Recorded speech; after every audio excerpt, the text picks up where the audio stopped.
네, 유승민 작가 모셨습니다. 어서 오세요. 안녕하세요. 오늘 어떤 내용인가요? 네, 손톱은 1mm 이내로 자른다라던가 귀걸이는 착용 시 귓불 및 1cm 이하의 형태만 가능하다.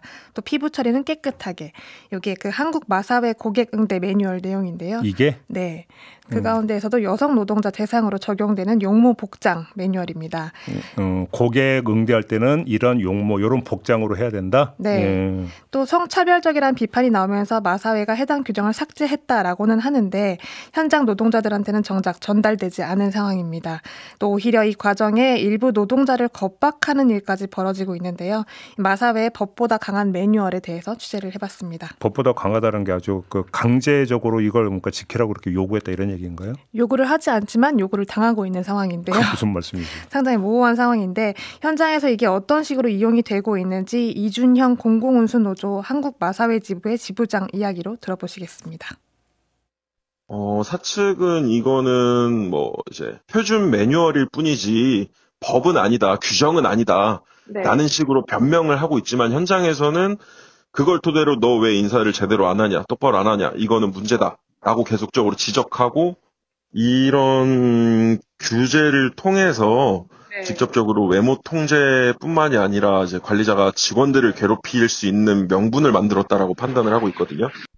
그래요? 자, 하나하나 좀 살펴보자는 거. 매뉴얼에 또 어떤 규정이 있는데요, 그러면? 네. 머리 스타일부터 화장, 액세서리, 복장, 손, 양말까지 다 규제가 되어 있는데 양말까지요? 네. 총 20개 항목의 체크리스트가 있습니다. 네.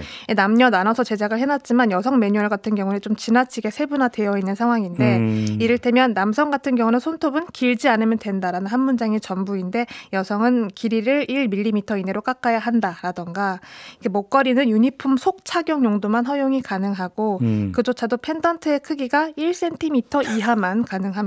네. 또 목걸이 줄도 가는 체인만 가능하다라고 명시가 되어 있고 머리색도 색별로 번호를 정해놓은 다음에 몇 번까지만 가능하다라고 정해놓는 식입니다. 아니 이런 식으로 가지고 구체적으로 정해놨다고요? 네, 이렇게 숫자가 명시되어 있는 매뉴얼이 상당히 많았고요.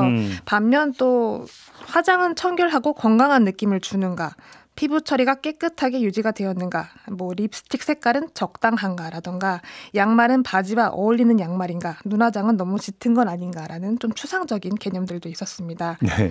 이렇게 청결, 건강, 깨끗함 같은 단어들이 사실상 있을 수 있는 단어인데 이 용어로 하여금 노동자를 지적하는 어떤 주관적인 기준으로 변질이 되고 있다라는 게 문제로 나오고 있습니다. 이게 매뉴얼 내용이라는 거잖아요. 네. 그러면 여기에 기초해서 실제로 지적을 하고 막 이런다라는 겁니까? 네. 그렇습니다. 그 지적을 당했던 노동자와 직접 이야기를 나눠봤는데요. 사측과의 마찰이 좀 우려가 돼서 목소리가 나가는 건 조심스럽다라는 입장이었습니다. 지난해 가을부터 이유를 알 수 없는 지적이 시작됐는데 머리를 묶어라, 귀걸이가 빛난다, 귀걸이를 빼라라는 지적이 있었던 겁니다. 정작 이 직원은 해당 매뉴얼의 존재 자체를 모르고 있었던 거죠. 그래요? 네, 알고 보니까 교육이 제대로 이루어지지 않았던 건데 그 매뉴얼을 알려달라, 규정을 알면 지키겠다라고 하니까 좀 사측이 유야무야 넘어간 상황이었습니다. 네. 이걸 노조에 말하고 나서 매뉴얼을 확인을 할 수 있었지만 여전히 납득을 할 수가 없었고 그 구조 자체도 어떤 미화 직원이라던가 보안 직원은 이 매뉴얼을 공식 문서로 확인할 수가 없는 구조였습니다. 아니 근데 매뉴얼을 그럼 공유를 안 했다라는 거예요? 직원들하고? 네, 관리자가 교육을 시켜야 하지만 그 과정이 좀 생략이 됐던 것 같고요. 네.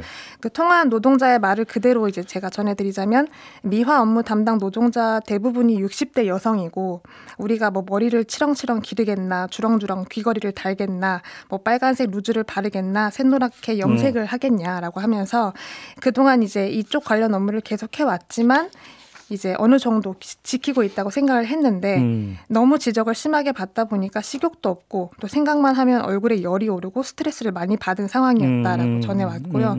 참고로 해당 노동자는 단발머리입니다. 그러니까 매뉴얼에 어떤 규제 대상으로 명시가 되어 있지도 않은 길이고요.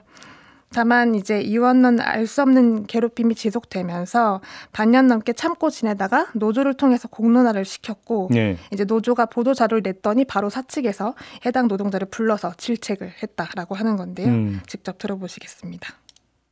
현장에 이제 아침에 출근을 했었을 때 그거에 대해서 지적을 해왔던 이제 문제가 있던 관리자가 저희 이제 조합원을 세워놓고 너 때문에 이런 문제들이 커지지 않았냐, 왜 일을 키우냐, 아무것도 아닌 거를 너가 일을 키웠어, 이런 식으로 겁박을 하기도 했죠, 현장에서. 그럼 아무튼 이 매뉴얼 문제의 내용들은 지금도 그대로 유지되고 있는 거예요? 아니면 바뀐 거예요? 일단 그 매뉴얼 자체는 삭제를 했다라고 했지만 현장 노동자들한테는 배포가 안 된 상황이고요. 그래요? 예, 아직까지 확인을 못했다라고 전해왔습니다. 이 성차별적인 조항 자체는 삭제를 했다지만 아직 해결할 문제가 많이 남아 있는데 가장 큰 문제가 사실 매뉴얼을 정하는 과정에서 노동자와의 협의가 없었다는 점입니다. 이게 단체 협약에도 나와 있는 내용인데 지켜지지 않았다라는 점이고 그걸 또 강요했다는 점도 문제고요.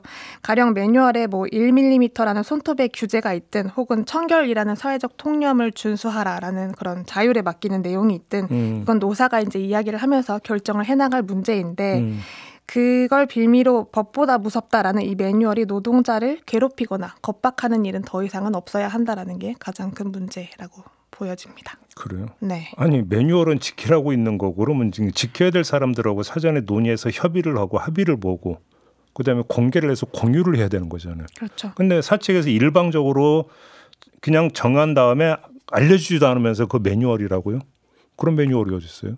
그렇죠. 공유가 전혀 되지 않은 상황에서 네. 괴롭힘처럼 느껴졌다라는 점이 가장 큰 문제였습니다. 데이지님이 제발 상식이 통하는 사회가 되었으면이라고 의견 주셨는데요. 그냥 이걸 뭐 그냥 결론 삼죠. 네. 네, 마무리하겠습니다. 유승민 작가 수고하셨어요. 고맙습니다.